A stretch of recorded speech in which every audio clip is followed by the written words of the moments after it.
So I'm Joseph Serafian. I'm joined with my partner Ron Culver. Our company is Form Found Design.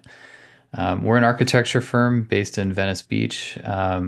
We have over 50 years of combined architecture experience.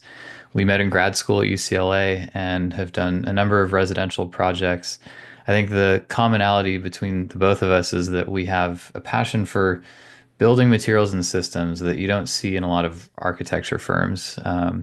So we're going to talk today about some of the systems that we've used in the past. We're going to talk about our process as architects to make things clear and try to help you as homeowners to kind of navigate this very nebulous process of entitlements, approvals, and design. And I know that can be confusing even before all of this. So we're going to do our best and kind of describe what we do and help you decide if, working with us is the right decision for all of you. And one of the things that sets us apart a little bit is we have actual construction experience. I actually have a history of being a building contractor prior to being an architect. We've been published extensively. We have one project in the Museum of Science and Technology in Vienna. Uh, and so we've given lectures across the country and also in Australia. So as an overview, we're going to talk about these four primary things today. And one is how we as architects add value and what we do in that process, just to make sure everybody understands that what that is like. And rethinking fire resiliency as a design problem, how wildfires spread and what we can do about it, and then three partial prefab prototypes, and we'll give you some case studies, and then next steps, what we can do to help you in this process. Joseph? Sure. So every project starts with a schematic design phase. And so these are all the phases in a traditional architecture firm. We should also mention we're an architecture firm. We're not design build. So we're not the ones actually building the project. We'll allow you to find a contractor who suits the unique project to get it built. That being said, our construction experience in the past will help have those conversations with the contractor so we can speak their language and kind of work with a lot of the systems they're using. Um, so in the schematic design phase, this is really when the project is most malleable. So this is the best time to look at different options, look at different materials and systems. We typically propose anywhere from 3 to 10 options in the beginning, so a client can quickly narrow down the design to be something that we are looking for. That's when it's the cheapest to make changes, is when it's in the early design phase. Then, as the direction is selected, it goes into design development, where based on the owner's program, and your program is something that, you can tell us, how many rooms, the sizes, things like that, or it could be something that we can help you come up with if you've never done this before. And so we're going to start getting into more detail and choosing mechanical systems, structural systems, electrical, all of that starts getting worked into the design. And then, throughout this process, we use building information modeling. You may hear, architects talking about that rather than traditional CAD work where it's just two-dimensional lines. We're designing it three-dimensionally, but every wall, every piece of that geometry in the model has information embedded in it, materials, thicknesses, things like that. So we can use that for energy performance. We can use it to send a structural model, look at it in 3D. You'll see a lot of 3D work today. This also helps the owner visualize the project. So rather than just sending you a series of drawings that we realize most non-architects can't kind of understand what that looks like three-dimensionally. So we'll create 3D images and, we can even do AR and VR images to put you in the space and make it make you understand the scale and what the design is. And so in construction documents, the design gains more detail. At this point, it's creating a series of construction documents that can be then sent out to bid. You can reach out to contractors. We can um, give you some names of contractors we've worked with in the past that we like, but ultimately it's your decision to choose a contractor. Um, and so we'll help you along the way. That same series of drawings, once it's sent to be bid by different contractors, that can also be sent to the city, and we can start going through the approval process. Um, that's not it for us. So once construction starts, we go into contract administration where we'll help administer the contract for construction. So you'll sign a contract with a contractor. Um, That'll be a separate contract from the one you have with us. That contract with the contractor will be their agreement with you that they're going to build the building according to the drawings that we've done. So throughout that process, we're going to be your advocate to make sure that the building is being built according to these drawings and based on what you're looking for. So we'll make periodic job site visits and make sure the construction is going along accordingly. Ron, you want to talk about this one? Sure. So, you could also look at what architects do, sorry, as this like a conductor and a composer as it would in music, but we do it in architecture. And so when we do the design and documentation process, that's akin to creating the symphony. And when we coordinate consultants and help to administer the contractor and the job site, that's our version of conducting. And we really help to navigate the whole symphony start to finish on your behalf. And then we talk about adding value. I think you might hear from some contractors that might say you don't need an architect. We'll just do that for you. We'll do the drawings. Well, we deal with materiality. We deal with the whole process, and we look at it from a very holistic standpoint. And when we talk about building materials, we think of them as a design opportunity, not just something that we pass off to the contractor to handle. So, so now we're going to talk about fire resiliency and how we as architects can help to ameliorate the problems, because this is really for us a design problem that has massive implications in the real world. So let's talk about how the wildfire spreads. I'm sure you probably all know a lot about this, but one of the elements is flying embers and brands that will land or be impacted into the building, depending upon the wind speed. Another is radiated heat. So that could be from the brush next to your building or your neighbor's building that is radiating heat into yours. And then the other is direct contact. And oftentimes radiated heat will wind up becoming direct contact when you're thinking about a building that's 10 feet away from yours. And this is why it's no longer a wildfire, it's actually a conflagration. And those temperatures can be up to 2000 degrees. And so having materials and design that helps to mitigate this is a real issue.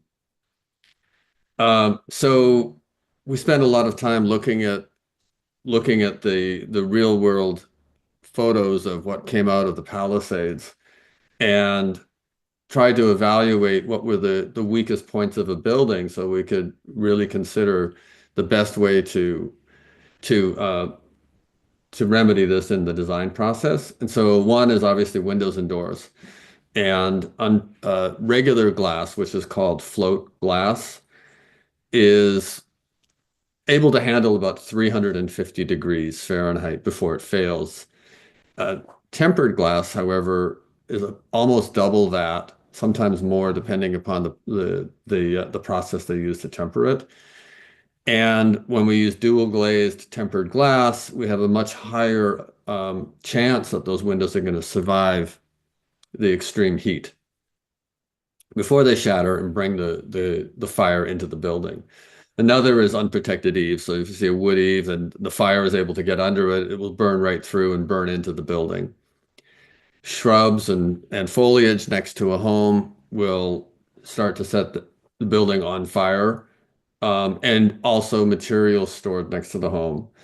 I'm sure you've all heard about the defensible space and everything else. Crawl space and attic vents. So there's two ways to deal with this. We'll get into that. But the vents that are typically open to the crawl space and attic will easily allow the fire to enter the home. Wood siding or other wood products such as wood pergolas and decks as well. So tempered glass windows and doors are tremendously effective at helping to keep the fire out. Enclosed eaves or no eaves on a building will also help protect the building. The defensible zone for maintaining foliage, baffled vents, or we could use another design technique of not having crawl space or attics at all. So those are options to consider. And if we do have a crawl space, there are ways to do it without vents. There's provisions in the building code where we can put a vapor barrier down and slurry coat over the soil, and then put a small mechanical vent to maintain the required circulation of air. Metal siding is another option, and ipe or wood structures for external. Ipe has a Class A fire rating, which means that it will char, but it won't keep burning like other woods will. And then another consideration is there are many people who did not lose their homes, but their homes are unlivable due to smoke damage. And so a real concern for us is making sure that the buildings are airtight. And so one method of doing that is using a self-adhesive fire-resistant building wraps. And those can be used on the walls and on the roofs as well, and they will all connect. And then by closing off vents and making sure all of the openings are tight, in the event of a wildfire, one would hope that it's no longer a conflagration, smoke won't enter the building. And so the building itself will be protected and livable. Other materials that we can use on the exterior are U stucco, which is a stucco formulation that goes on in one coat. And depending upon the thickness, can be up to 4 hours. It will also insulate the building, provide an insulation barrier. And then Class A roofing. Metal, also some asphalt shingles are Class A rated, which will prevent them from burning in the event of a fire. And we have options also for flat roofs if that's a consideration. Stone veneers, fiber cement siding, and fire-resistant treated wood are all good siding options that will prevent ignition.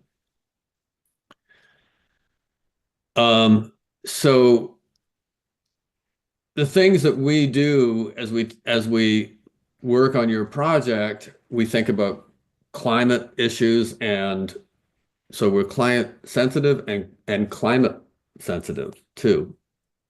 And we look at economy and quality when we design, so that those are through lines throughout the project. We don't design with expensive materials if that's not in the budget. We design efficiently and economically. We take a holistic approach to your home design, as we talked about earlier. And we also look for pitfalls before they occur. And we help to navigate the entitlement process, as Joseph talked about, the permit process, and then ensure the quality during construction. And we look for unique opportunities to make your home exceptional. And in that line, we want to talk about how we view materiality and building systems in order to make unique properties. And so we look at partial prefab prototypes, not modular, but site assembled systems. And one of them that we'll look at today is metal buildings and panels, and computational steel stud framing, and then cross-laminated timber. So the first of these is metal buildings and panels. And uh, these metal buildings are composed of cold-formed, wide-flanged steel members that are lighter than conventional structural steel buildings, and they're fabricated in a factory with all the bolted connections and assembled on-site, sometimes with a crane and sometimes without the use of a crane, depending upon site circumstances and design. And they are non-combustible. They are a factory kit of parts. They use recycled steel and they're also recyclable at the end of the life cycle. They have a high insulation value with the panelized systems that we can use. And they're earthquake resistant, no termites, fast on-site construction. And we found them to be, in the past, about two-thirds the cost of conventional construction. So it's a great economical way to design. And here's a case study of the Cleft House, which is a kit of parts prefab steel and wall panel system. It was on a tight lot and it had a very tight budget in Venice, and it was a duplex. And it has radiant floor heating. It's super insulated. It has R30 walls, which is double what the code calls for now, and the roof as well. And natural ventilation and cooling, large openings and doors pulling air in off the canals. And this is a two-story plus mezzanine plus roof deck building. So it's essentially a three-story building in some aspects. And it has, because of the tight lot and there weren't room for external balconies, we've created internal balconies with large external sliding doors. So a unique design feature. And it again, it was about two-thirds the cost of conventional. So this hybridized structure looks at taking just a box steel frame building and combining it with a barn steel frame building.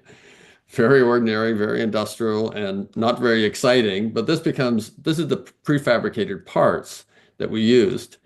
And we combined them into this hybridized structure, which becomes a custom home.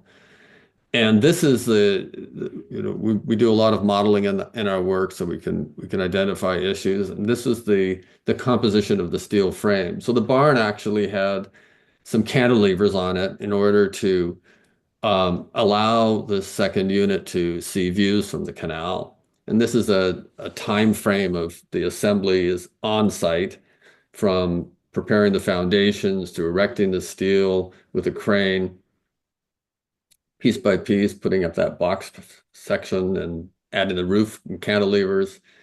The builder was the owner and they were comfortable with wood, so that's what they used for some of the internal infill pieces. And those are the insulated steel panels going on, and you can see the external sliding doors starting to be fabricated on the left. How much time did that time lapse represent? That was about a month, and the whole project was completed in 6 months. Um, so it was a very quick process and extremely economical. And this was the sort of a scenario you normally see in a duplex. You would see a demising wall where the two pieces are tight together and it's dark in the middle. But what we did was we separated the buildings by 5 feet and brought light and air into both buildings. So we turned the conventional duplex um, uh, iconography on its head. So here you see on the left these 30-foot tall translucent panels that were put into a standardized commercial storefront system very inexpensively. And on the right, you see one of the internal balconies with the doors open, looking out onto the canal in the background. And here are some internal views with, on the left, one of the units, the stairs all ran past the translucent walls.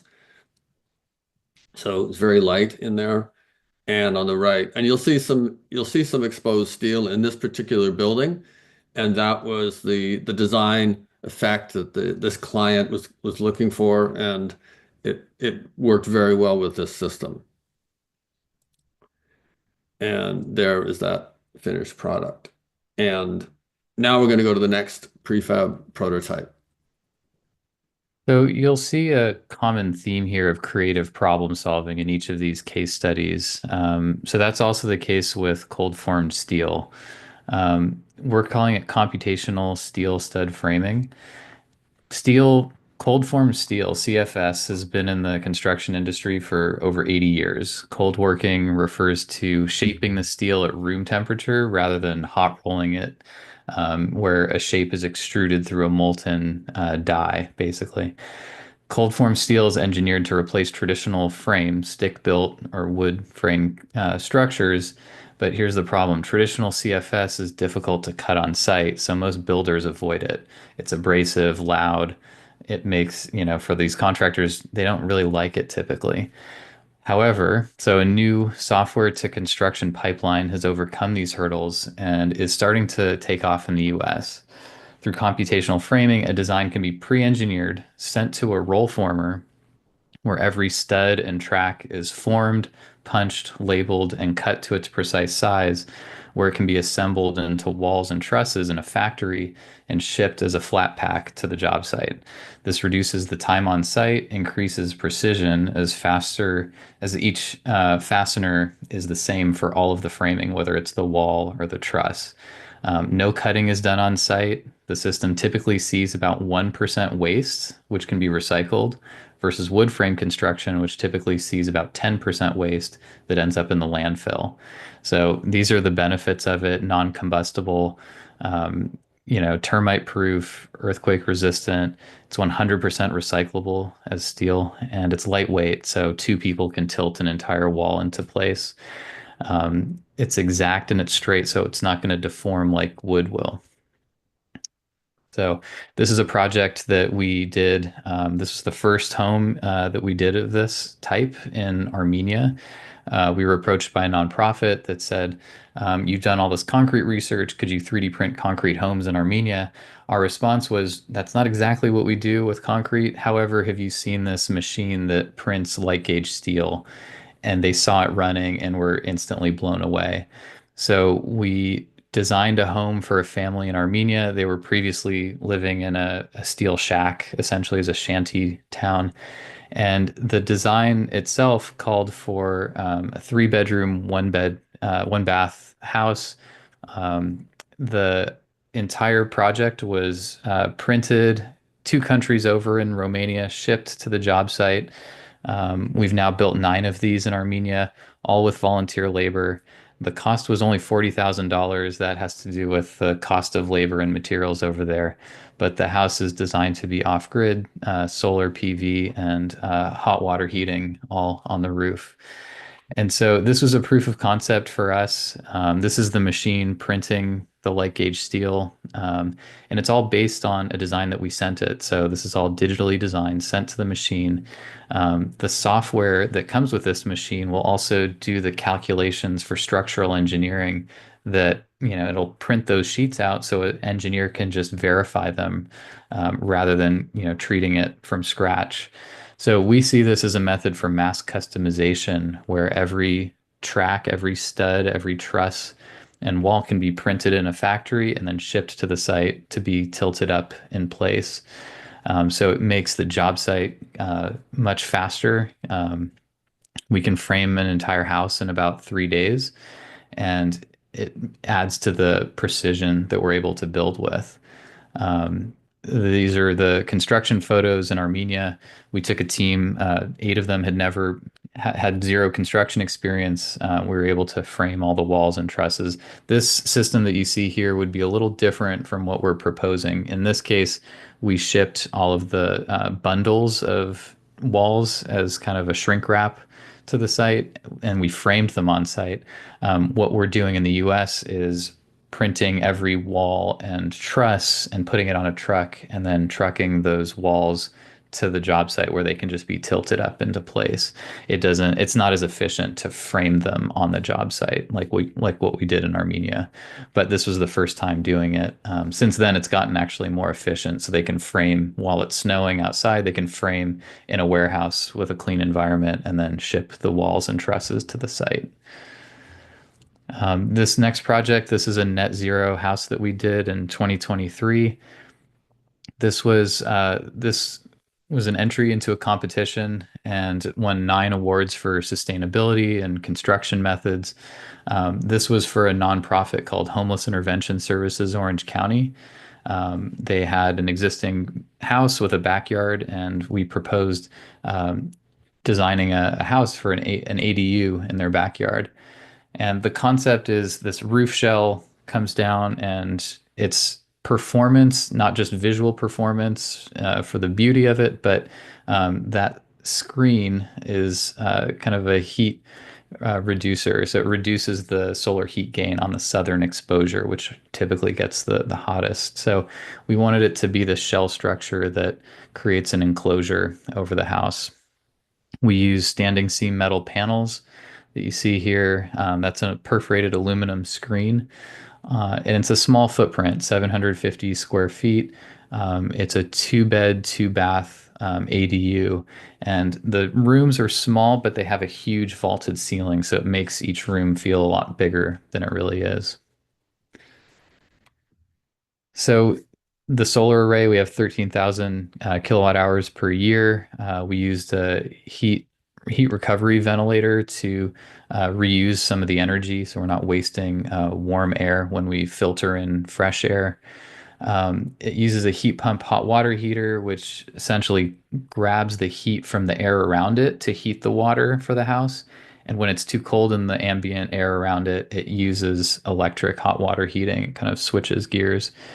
We used a number of smart home devices. The goal was to automate the air quality monitoring and purification. So it does that automatically. So this was, coming out of COVID, we wanted to filter viruses and bacteria, but in the case of these houses, this is a great solution to monitor the air quality for carbon monoxide and CO2, all kind of by default. We went above and beyond the building code when it comes to our values for the insulation. So we have an R53 roof, R27 wall, and like I mentioned, this won 9 awards. You can see the steel framing, and this, this process is kind of rapidly grabbing hold, grabbing market share in the US. It's popular throughout the rest of the world, but our wood frame industry is so strong here in the US. It's been very hard for this technology to take hold, but I think things are changing. Um, you can see the standing seam metal panels on the facade, all the steel lookout rafters and trusses that we built. And this eventually was sheathed, so we had a soffit, a metal panel soffit covering all this. So yeah, all these smart home devices contribute to a very sustainable home. All these, the butterfly roof collects rainwater.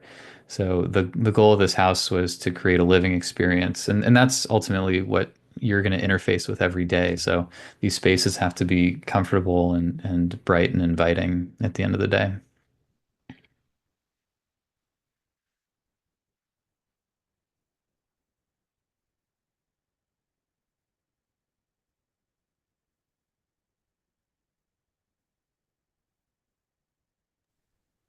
Sorry about that. Hit the wrong buttons.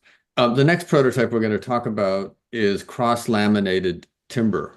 And with cross-laminated timber, the question is the building industry is finding the solid mass of wood can protect from fires when lumber is laminated into large enough slabs for walls and floors and roof elements. So this answers the why of how we can, you know, why we use this particular product. And it's a departure from stick-built construction, which is more combustible due to its smaller cross-section and the assembly of materials used. So CLT is an all-in-one solution, and it's a panelized solution which assists for faster assembly. So it is fire resistant, as we talked about. It's carbon sequestering, meaning it collects carbon versus releases it into the atmosphere. It has high insulation values when combined with fiber board insulation. It has doors and windows installed from the factory in many configurations. It's earthquake resistant. It has fast on-site construction, and has the added advantage of some of the interior wood panels can be exposed for aesthetics, and it is a lower cost than conventional, the more controlled cost often. This is, as you can see on the left, there's a sample of what cross-laminated means. It's essentially a very large piece of plywood in some regards, but the plies are built up of laminated pieces, just in opposing directions. And on the top, you can see how the components come together in panelized systems with doors and windows installed when possible. The roof and the siding is a site is a contractor local installation, but everything else comes from the factory with ready to go, including the building wrap. And you can see there a typical installation with the crane dropping panels onto the building. The wall assembly from the right to the left is the cross-laminated timber, and then the timber board fiber insulation, water resistive barrier, which is a building wrap, which is also an air barrier, and we can also specify a fire resistant material, and then vented strapping, and then the siding would go on top of that, or stucco. Any kind of finish can be applied to this.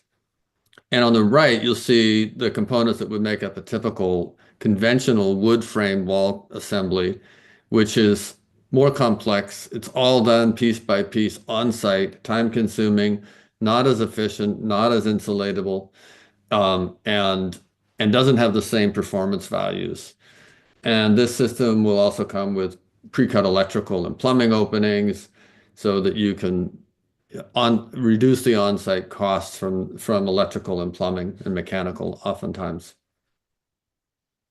And it has advantages over the wood in that it comes out fully insulated with the pre-cut runs, and you can use the interior walls as a finished product. And this is assembled. This is a typical assembly in a factory, which is where they do the final assembly before sending it out to the site. You can see, and then you'll see in a second that the cranes are going to start loading it onto the floor slab.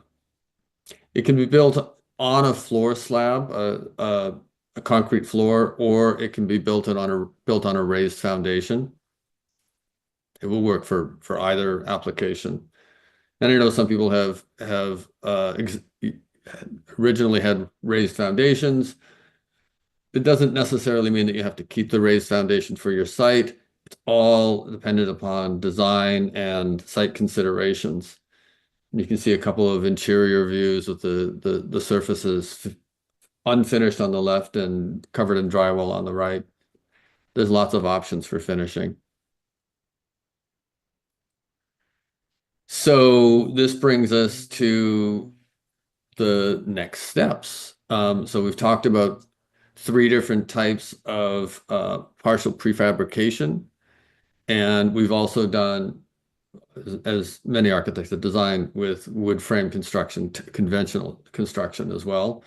But every project is different. Choosing a building system is a multifaceted design decision, but we can help you make that on a case-by-case basis.